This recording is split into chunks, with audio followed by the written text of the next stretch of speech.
get started. First of all, hi from me. I'm Jenny from the Digital Greenhouse. I just want to welcome you to our Health and Wellbeing Week 2021. We've got a series of virtual events this week to recognise the importance of looking after our health and wellbeing. Welcome to C5. Today they are doing our talk called Wellbeing 365.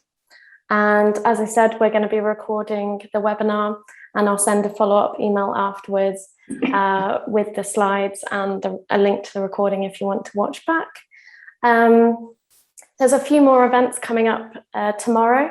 We've got an online safety talk, which is aimed at parents and carers, looking at the sort of wellbeing behaviour of children and young adults online. That's at 10 o'clock tomorrow morning. And we've also got a online workshop about creative conflict and how to disagree productively. So that's tomorrow lunchtime at 1 o'clock. So you can find details of that all on the Digital Greenhouse event calendar if you're interested in joining us for those two. So I think without further ado, we'll get started. If there's any questions as we go through, feel free to drop them into the Q&A box or into the chat, and we'll keep an eye on them, and then I'll ask Sarah and Alex to take a look at them at the end of the session. So let me introduce you to Sarah and Alex from C5 and ALX Training, and I'll hand over to you guys to get started. Great, thanks Jenny. Thank you for the very kind welcome, and good afternoon to everyone. Thank you for joining us today. We're really delighted to be here to celebrate World Wellbeing Week in partnership with the Digital Greenhouse. So I'm Sarah Barthram, I'm the Head of Project Delivery at C5 Alliance, and I'm joined by the brilliant Alex Morel, who leads our training division. So the focus and importance of wellbeing is at an all-time high. So we're going to spend the next 40 or so minutes sharing some insights with you from around the world around what other companies are doing to support the wellbeing of their employees, with some practical tips anybody can adopt. We know that a lot of our audience are part of the 1 billion people in the world who use Microsoft Office. So Alex is going to bring to life some handy tips that can make a really positive difference to you on a daily basis using the technology you already have. It's really great to bring this additional focus to wellbeing during this week, but it is something that we should all be thinking about and taking action on 365 days a year to really make a difference. And here's why it's so important. Before the coronavirus pandemic, employee wellbeing, particularly mental health, was starting to be taken more seriously, but it was not normal practice for it to be front and centre of a business's strategy. But like digital transformation, the pandemic has accelerated the importance of employee wellbeing by many years and has really fast-forwarded the implementation of policies and programmes. Compassion and empathy are no longer nice-to-have qualities. They are now essential and expected. And we've seen that businesses with strong wellbeing strategies in place prior to COVID-19 were ahead of the game in terms of looking after their employees, with many businesses now playing catch-up and trying out new things. Even before the COVID-19 crisis, health problems such as anxiety, stress, and depression were widespread, leading to absenteeism, reduced productivity, and increased healthcare costs. In 2019, the World Health Organization labelled employee burnout as a medical condition, noting that its cause was chronic workplace stress. Before COVID, research also found that 1 in 4 people will suffer from a mental health issue at some point in their life, with a recent study by Aon showing that since the start of the pandemic, 42% of employees have experienced a decline in their mental health. We've seen that well-being and flexible working strategies are becoming more and more intertwined, and a recent study by HRM suggests that work-life balance is now the standout reason people will be attracted to a new employer. But a culture of well-being is so much more than programs and individual initiatives. It's a long-term people and performance strategy using resources to achieve resilience goals over a sustained period. In a recent study by Unum, 86% of UK employees say they are changing their approach to employee health and wellbeing as a result of COVID-19, with traditional perks such as subsidised gym membership making way for more holistic initiatives to support mental wellbeing, and looking at new working from home practices. So we've seen the research that 2/3 of employees say their investment in health and wellbeing has grown in importance over the past 2 years. So as the focus on wellbeing and supporting colleagues now becomes a really integral part of a company's values and strategies, what kind of things are being implemented? So we're going to take you on a bit of a tour of wellbeing around the world, and we'll start close to home at C5 Alliance in Guernsey and Jersey. So here we've got a network of mental health first aiders, and they are our colleagues who are trained how to spot the early signs and symptoms of mental health issues, how to offer and provide initial help, and how to guide a person towards appropriate treatment if required. Being a mental health first aider is an internationally recognised qualification, and it creates that culture where people feel more comfortable to open up and talk, with people more aware of the signs to look out for. We also have a welfare committee with representatives from across the business and support from our senior leadership team to ensure that looking after the wellbeing of our colleagues is a business priority. Another example, in 2019, Lloyds Banking Group, the biggest retail bank in the UK, worked with a company called OnSong to run a 6-month programme of weekly choir sessions.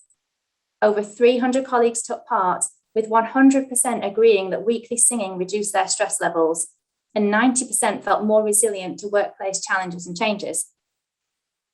The teams at LBG have also been experimenting with shorter meetings, making a half-an-hour meeting 25 minutes or an hour-long meeting 50 minutes, which has made their meetings more focused and efficient, but also gives everybody the chance to step away from their desks.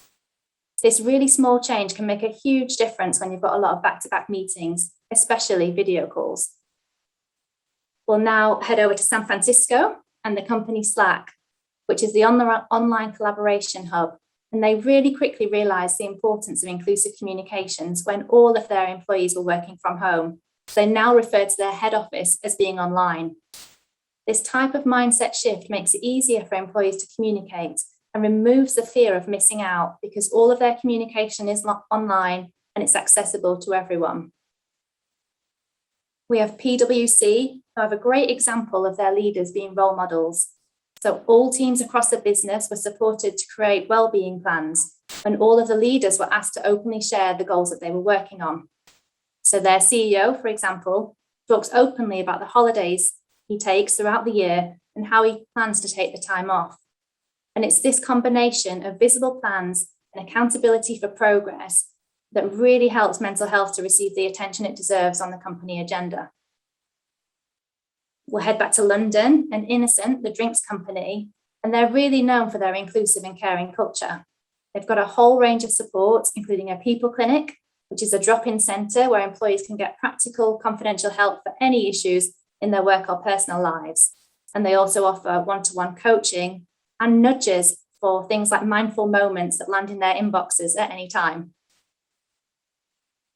We'll head back to Guernsey, where Credit Suisse have a purple hour. And this is encouraged by the leadership team for colleagues to take time away from their desks and a much needed break. We've also come across companies who coordinate a time across their departments to not hold any meetings, to enable people to feel like they can really take a break. If we pop over to Sweden, where they trialled a 6-hour workday back in 2018. So this was a 2-year trial which involved around 70 nurses, with the results reporting less sick leave, better perceived health, and boosted their productivity by organising almost 85% more activities for their patients. The research on this topic suggests that working harder over shorter periods of time is best. It helps us to do our optimal work. And when we work longer hours, our productivity trails off. But share an example where the best of intentions don't always work out. Amazon launched a wellness chamber called Amazon in their warehouses, but these were criticised by colleagues as being token initiatives. And I think it really shows the importance of having wellbeing embedded into the business strategy and culture of a company. A company who really seem to be focused on looking after their employees is Bumble, the popular dating app. And just earlier this week, Bumble announced that they were temporarily closing all of their offices for a week to combat workplace stress.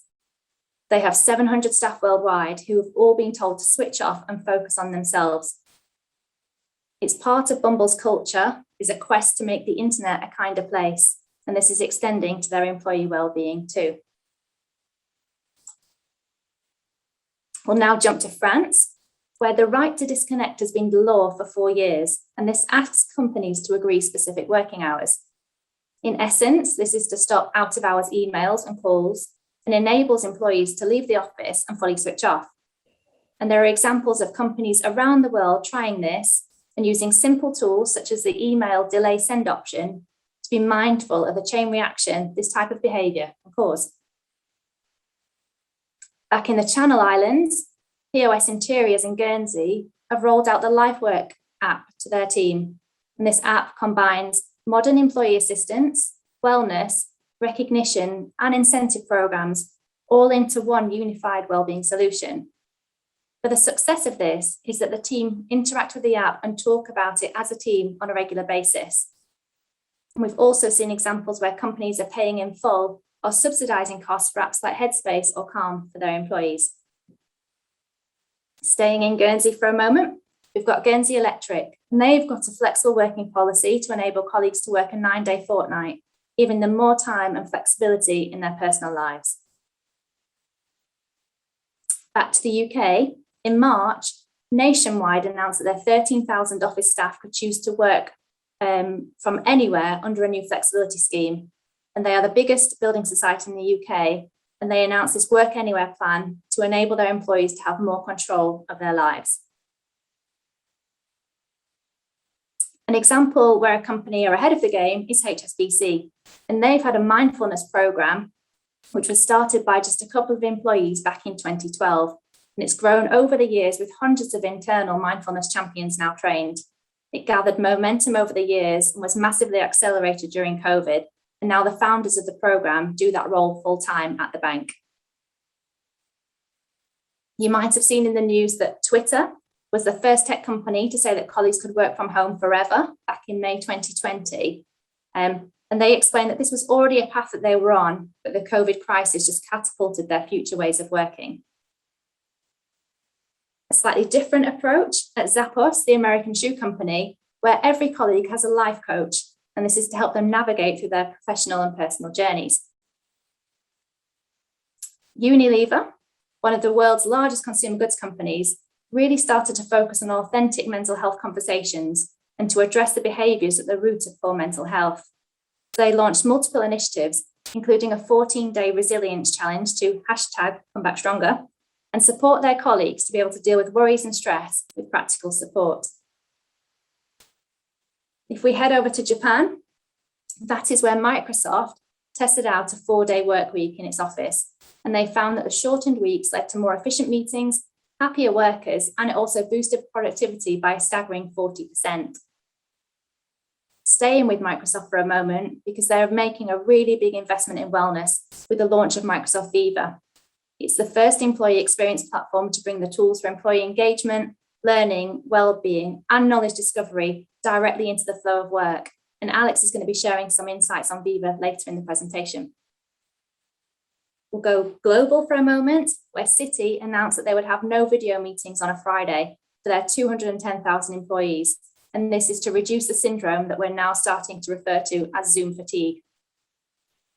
And finally, another global company is Starbucks, where they've committed to breaking the stigma around mental health and supporting their almost 300,000 employees worldwide with multiple initiatives, including an online forum called Mental Health Matters.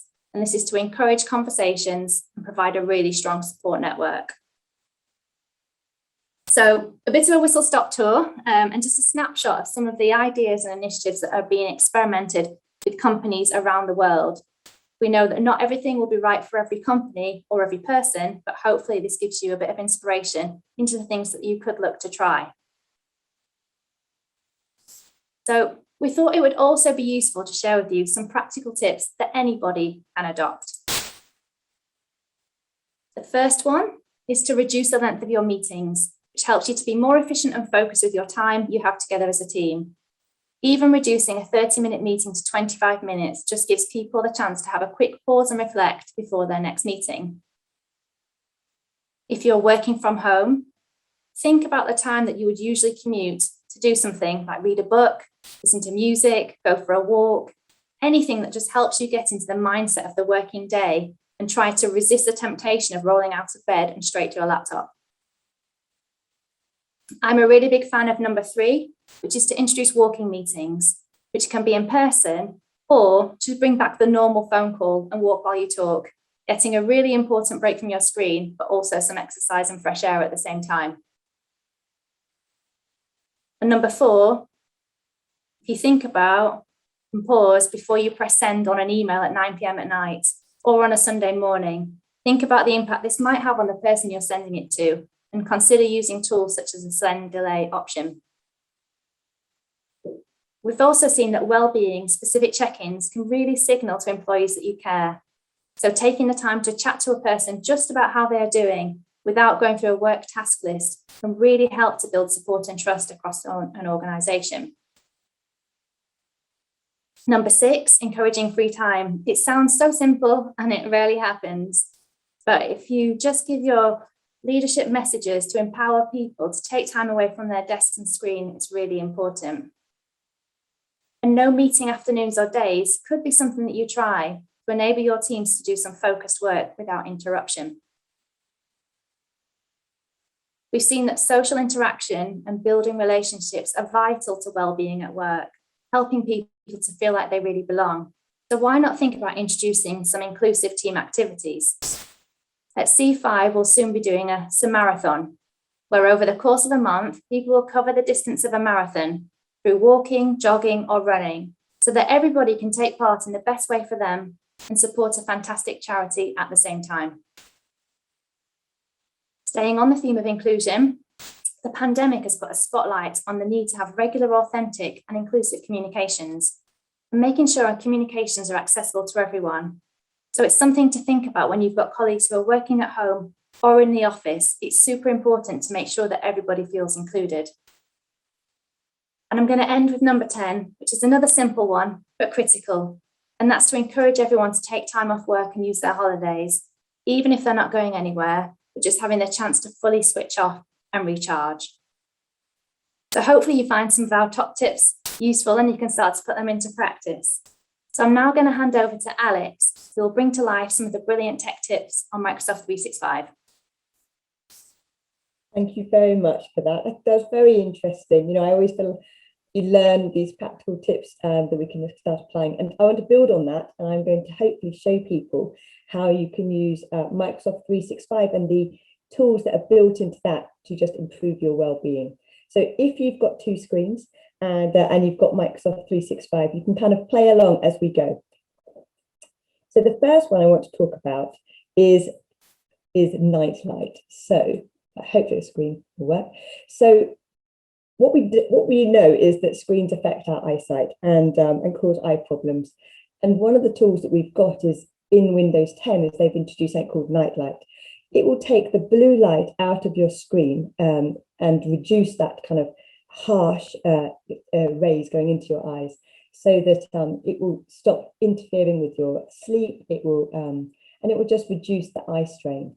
So to find this option, if you open up your Windows 10 start menu by pressing the window key, it will open up, if you haven't already got it there, your action center. So this is the very bottom right of your screen. You can open this up and you'll see something called Nightlight. Now I've already got this turned on. So if I actually turn mine off, you'll see that how blue my screen's got. And that's what our screens are like all the time. And actually, it's only when you turn it on and you get used to it, and it's very quick, your eyes get used to it very quickly, and then you turn it off, do you realize how much blue light is actually going into your eyes. So if you don't mind, I'm going to put my Nightlight back on because I do find that it's quite a strain. You've also got underneath the brightness options. So just drop this down by a little bit and you should see that your eyes are relieved, and hopefully it won't interfere with your sleep patterns. And you can do the same thing on your mobile phone. You know, we're all guilty of looking at our mobile phones first thing in the morning and probably last thing at night. And you can change the brightness and you can turn something on called dark mode. So dark mode is something that you have on your mobile phones, but you might not know you also have it inside Microsoft 365 applications. When you turn it on, inside Word, it will affect all of the applications in that suite. And I'm just going to show you how to do that. Lots of people think it looks a bit techie, because it's often the techie guys and girls that use this because they're in front of a screen a lot and they know how to protect their eyes. But you can do it too, and I'm just going to show you. So if I just switch to my words. Oh, here we go. So it's just, here we go. So it's just opening up, sorry, on the wrong screen. There we go. So here's my Word. And you can do the same thing even if it's in Excel or PowerPoint, it doesn't really matter. You go to the file option, and then at the very bottom, it says account. In here, you've got where it says office theme. So yours might say colourful because that's the default, but I've changed mine to dark grey, and you can see this is what it looks like. If I just change it back to colourful, you'll see how absolutely white it is and how much extra light is going into your eyes. And this becomes more important when you're working after hours or, in the winter when it is dark outside. So they're the times when you want to definitely be using dark mode. So if you're working long into the evening. And actually, the other thing you can do with night light is if you don't want to have it on all the time, you can just go to your action center and you can just choose to have this night light come on at certain hours of the day. So you don't have to have it on all the time if you don't want to. So that's my night mode options. Other thing I want to bring into this is something Sarah mentioned, which was Microsoft Viva. So Microsoft Viva is, it's got a number of analytics where it looks at how you're using Microsoft Office, and then it suggests ways of improving your work-life balance. And so I'm going to show you two different ways of getting into these analytics. The first one is through Outlook. So if you have on the second screen an email, I'm just going to switch to my email I've got open. And then along the top, you should see there's an add-in called Insights. If you don't have it turned on, and if you can't see it there, just speak to your IT department. And sometimes it can be prevented by IT, but most people will find that they've got it there and it's just a tool that they've never actually looked at before. So when I click Insights, I will get on the right-hand side all sorts of options that will allow me to plan my time away. So if I am going away, it will just block notifications. You can come in here to put focus time in. You can catch up with your team if you want to, but you can also at the bottom do things like set your lunch hours. And if you're in the habit of emailing people out of hours, as Sarah mentioned, it will tell you the impact you're having on them. So are they responding to those out of office meetings, out of hours meetings, and how many people are you disrupting in that way? So it can. So this is a handy little pane comes down here. You can open it up even fuller just by clicking on this dashboard, and this is going to take you to something called My Analytics. So My Analytics is surfaces all that data that is always kept on you, but it breaks it down into different themes, and one of them is well-being. And this will look at how are you interacting out of hours. So I am not a good person to look at because it's telling me here quite clearly that out of the past month, there were only 2 days when I didn't work out of hours. And it will say that I lost 26 of those evenings.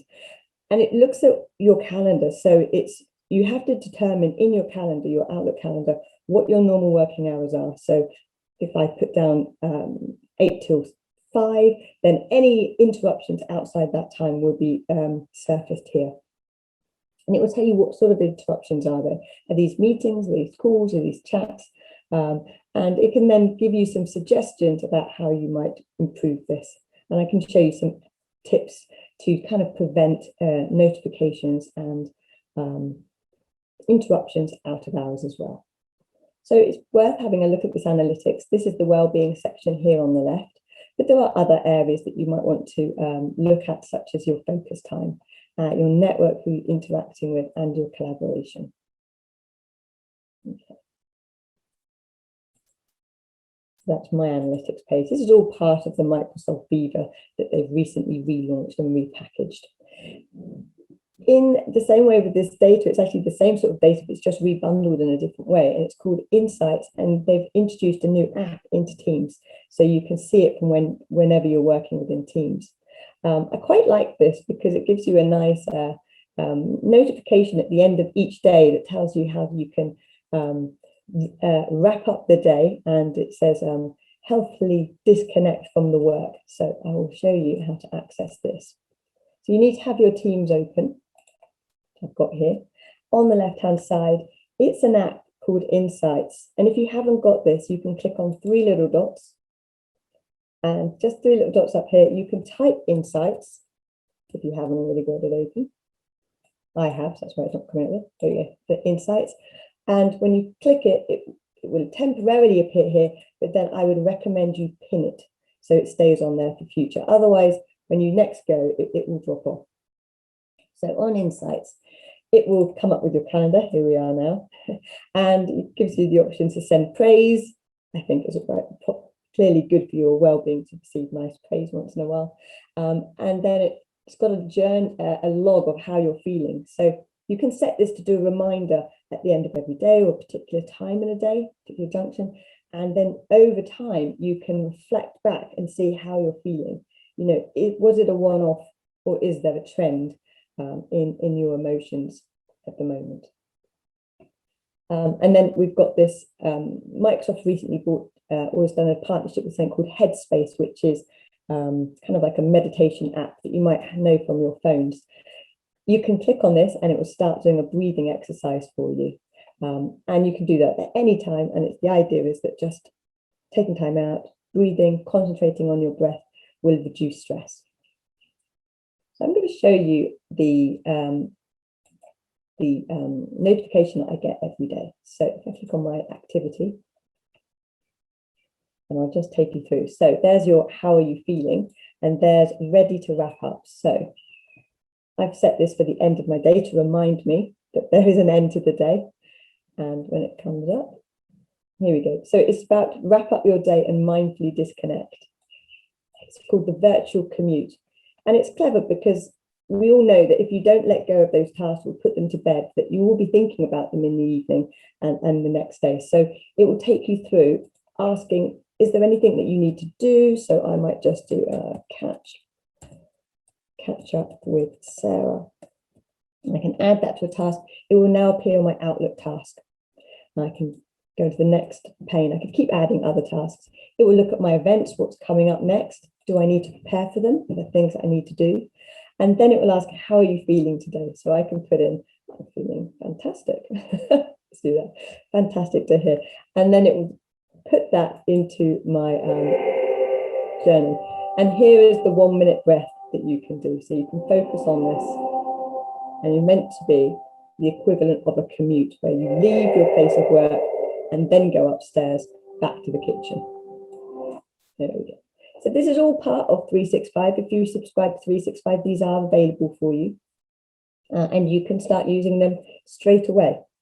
So I'll just show you a little bit about your calendar. So because the analytics are all driven by your calendar, okay, it's worth having a look at where these come from. So you do need to set your work time. And it's also when your colleagues are booking appointments with you, they'll be able to see what your working hours are. You know, not everybody remembers everybody's working hours. So those sorts of prompts are useful. So I'm going to go back into my Outlook.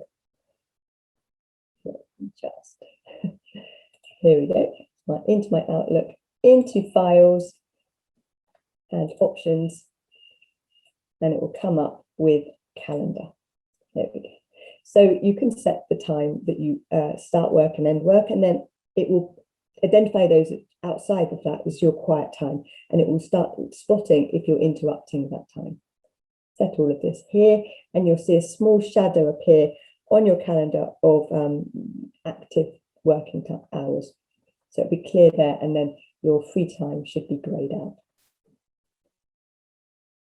So I recommend setting that up. The other one you can do, and my colleagues have done this because in my team, people do work quite different hours. And some people work just mornings, some people work just a few days, some people have long days, and I never remember. And so I'm very guilty of just messaging my colleagues even when it's their day off. So I've encouraged them to put on a status update. So before I go and do a Teams chat, it comes up with a reminder of what their working hours are, what time they finish and what time they start. And I can show you how to do that. So top right in Teams, we just go back to Teams. You'll have your avatar and your name of your company up here. Underneath, it says set status message. And I'm going to put in I work Monday to Thursdays.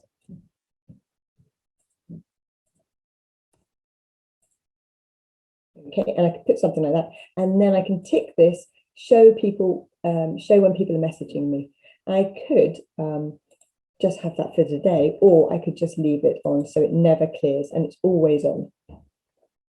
And I don't know if you just noticed this. This is new for me this week, and it is you can now the ability to now set an out of office from inside Teams.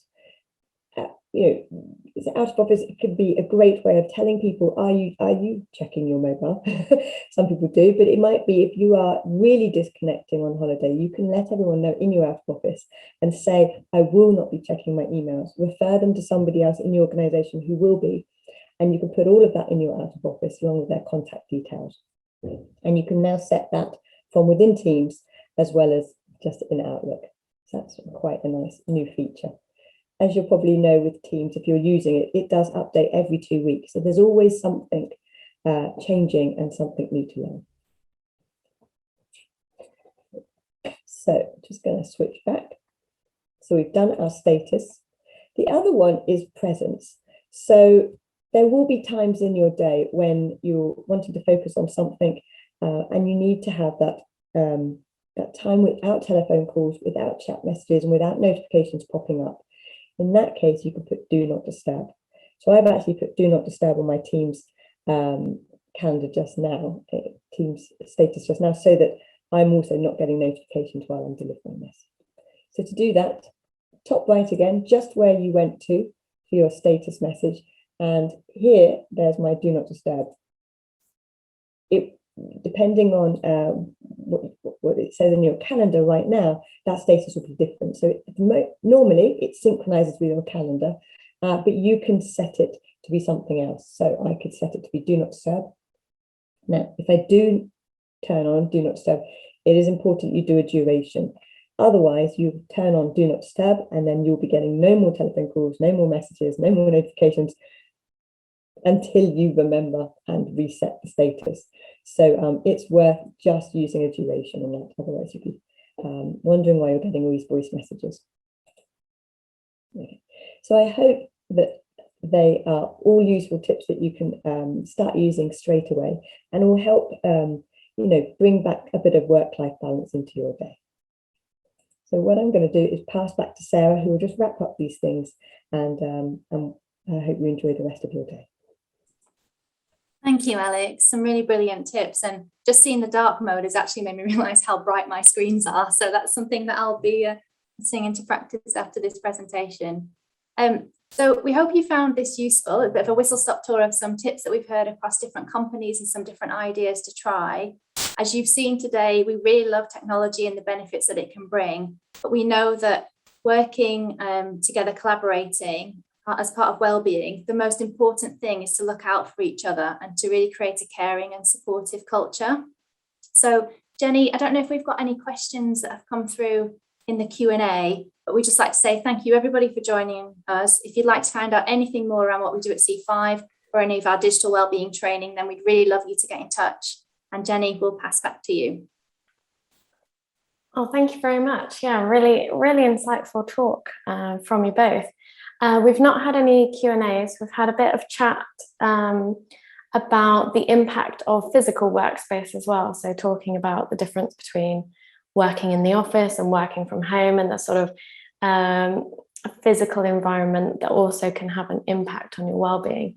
And I think you spoke to it a bit, Sarah, when you were talking about the different examples from different companies, in terms of really considering that not everyone is going to be in the same environment, and that kind of platform for communication and leveling the playing field is really important when talking about it from a digital and a tech perspective. I think there's obviously other things that people can do in their own companies in terms of, you know, provisions to make sure that working from home is as comfortable as working from an office and things like that. It's not really your expertise, but if you've got any comments on that, feel free to add them. Yeah, no, just to echo really what you said. I mean, everyone's situation is different, and the pandemic has really put a spotlight on that. So I think for companies taking that focus to look after employees, to care around their setup and well-being, to enable people to come into the office if it's safe to do so, so they've got that choice and that flexibility of the environment, is really important. And there's so much research out there at the moment around the future ways of working and what that could look like. So I think if you just Google future ways of working, so many different insights and reports comes up. And I think everyone's kind of figuring it out together and as we go, and it's really accelerated over the past year or so. But yeah, kind of the focus, as we've seen from all of these examples, and this is just a real snapshot of some of the things that companies are doing, the importance that people are placing on well-being. And I think that really shows kind of the companies that will really, I guess, strive forward are the ones that are putting their employees first and have that real focus on well-being within their culture and their strategy. Yeah, definitely. And I think, you know, it's great to see such platforms putting a priority and a capability, you know, building it in so that we can take ownership of our own well-being as well. So each person can set up their own preferences and their own, you know, style of well-being management, can we call it that, within the program. So yeah, the Viva Insights was just, yeah, an eye-opener as to the capabilities of being able to keep your well-being in mind while working. So thank you very much, Alex, for that demo as well. So there's no other questions come through. So I think we'll wrap it up there. Thank you very much, both of you. Really insightful talk. And as I said, we'll send out a recording of the webinar with a feedback questionnaire to everyone who's joined us today. So have a lovely day, everyone. Thank you.